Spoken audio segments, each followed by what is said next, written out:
So let's choose a yellow code level reader. So that means it's got only these graphemes in and a few high frequency words. So let's choose a yellow code level reader to do snap and crack.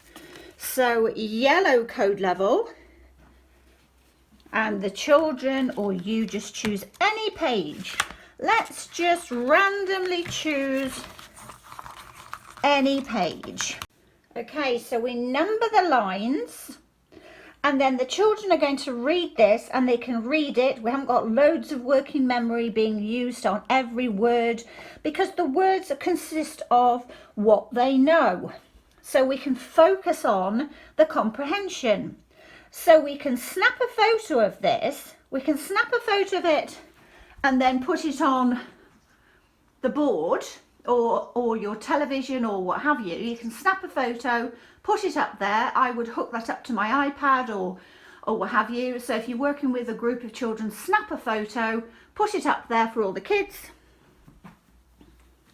But if not, just do it like this if you're working on a one-to-one. Or give the whole class one of these, put it on the board, and the children have one of this, but you'd have to prepare that first of all. I like snap and crack to just be quick. Find a book, your code level, because it means the children can actually do it in the class with 30 children. You can have them in pairs. They don't have to be the same code level, but they could. And the children can just get on. So you don't even have to have just one piece of text for the class.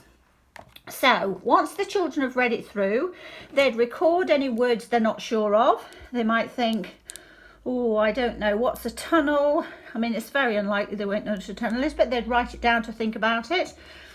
There's the schwa just there, tunnel, just before the ul. And then we're going to ask questions. So I might ask them questions. I might say, how do you want to find how do we find the tunnel?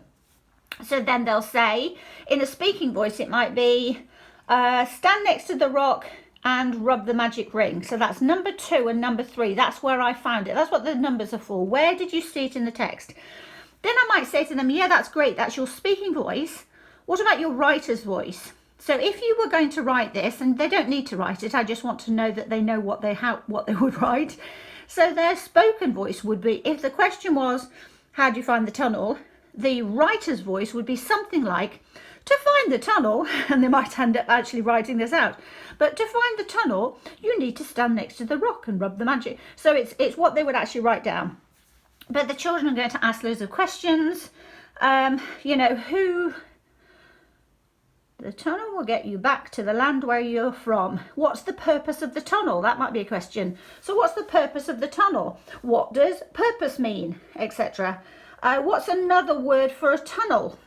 All sorts you can come out with just these few sentences and 7 lines. The children that you're working with might be off the code levels, and we try to get the children, 95% of the kids, because there's always going to be someone who needs some extra support or whatever, but about 95% of kids by the middle of year 1 are off this. So they're off their explicit phonics instruction, and they will be able to read and spell at least sort of 400 plus high frequency words. So we'd do a non-code level snap and crack. Perhaps I might use this one and choose a page. So again, what's the process? Are we doing 1 page, 2 pages? 1, 2, 3, 4, 5, 6, 7, 8, 9, 10. Okay, so they read it through, any words they're not sure of.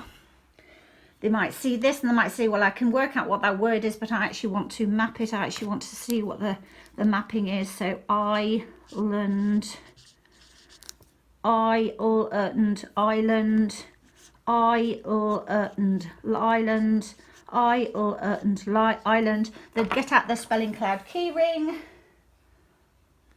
Quick check. Island, yeah.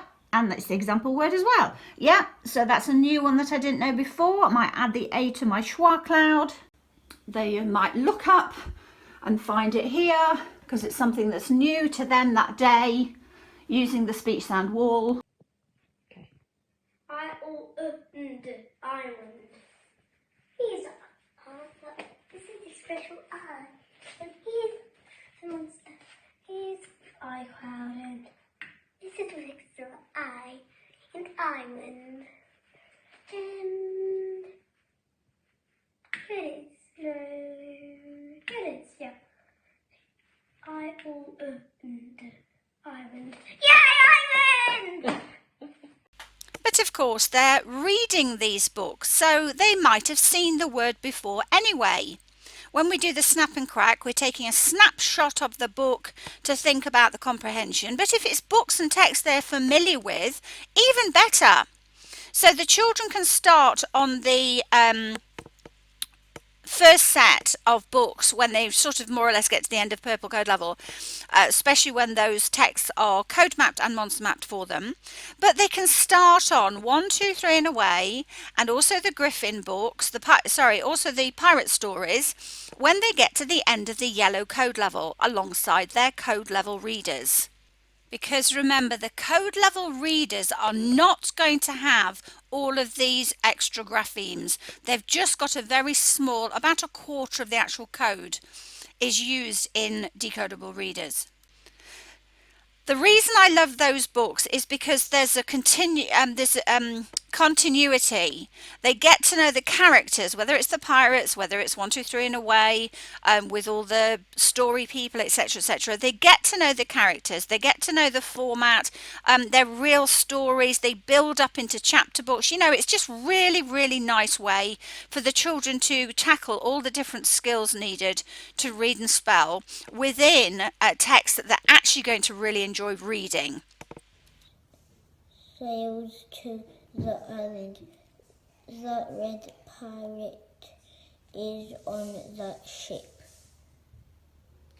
The red pirate is on the island. Good girl. If I have a child who is on the off the code levels, but one child who isn't, we might do speedy pair decoding. So that child points, I give the sounds. E, they say he. Did, they say did. So I'm just going through really quickly. He, did, not. For, olga, et. Forget, it's not forget, is it? Forget, so that's another schwa, etc., etc. And then you just ask the questions. So, why has he gone back to the island? Why has he gone back to the island? Number 5. Because he went back to look for his boots. How did he get to the island? Number 3, he sailed back. So that tells us that he sailed to the island. What does that mean? What does sailed mean? Yeah. Why do you think the grass was green? Number 7, because it's in the sunshine. Oh, but it's also brown. Perhaps it's because it's too hot. Anyway, you can see how many questions you can think of, but more importantly, how many questions the children can think of, because they're doing this collaboratively with the person next to them or in a group.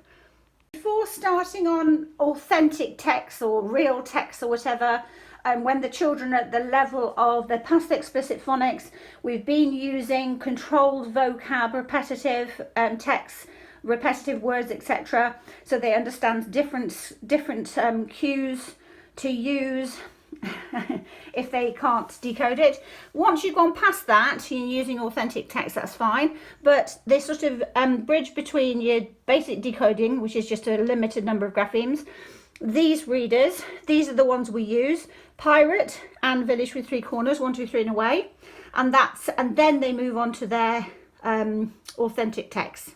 Again, these 1, 2, 3 and away texts are brilliant for snap and crack, between decodable texts and real books. So you would imagine 1, 2, 3, 4, etc.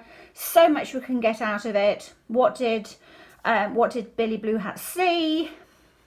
Number 3, he saw a little cat. Who said go away? Mrs. Blue Hat said go away. And that's why, can you see why it's so important to have the numbers? Because you have to say where in the text you saw. If I had done a traditional guided reading session, read it to the children, and said, who said go away, or who tried to shoo away the cat, a lot of the children would say Mrs. Blue Hat, because they know, because you've read it to them. I want them to say, when we say who shooed away the cat, what does shoo away mean? Shoo being another term for go away. Line 6. How did Mrs. Blue Hat feel?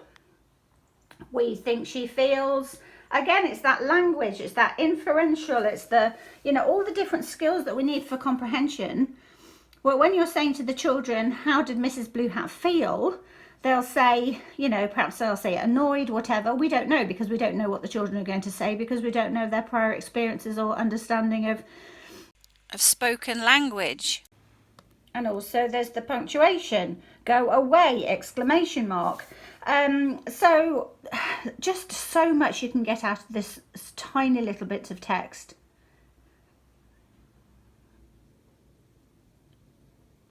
Despite really using this child-led learning, we want the children to be involved, far less teaching, far more learning. The children are far more involved in what they're doing. They lead their learning a lot of the time. But underneath that, it's so systematic. And so what we're doing is we're giving them those building blocks. So we're using comprehension whilst they're in the very early stages with just decodable code level text. We're building it up. We're using these texts that you see here, 1, 2, 3 and away, in the pirate story, so that they actually get involved and invested in the characters. They want to read, they read for pleasure, they choose to read, they're intrinsically motivated. And by the time we come up to real text, which are just texts that the children just choose, they can read them, they've got the strategies for tackling any unknown words, etc., etc. When we get to that stage, they have so many skills, and that's why we don't need intervention later on, because we've been doing the intervention from day one. We're giving them what they need, when they need it, in the way they need it, and we're learning how to do that by knowing our students. So that's what we're doing here. We're giving you a framework, we're giving you the tools, but ultimately the tools are so that the teaching could be more effective. That's the difference between what we are offering you here as compared to a program which teachers follow almost sort of as if every child was the same robotic child, and they're not.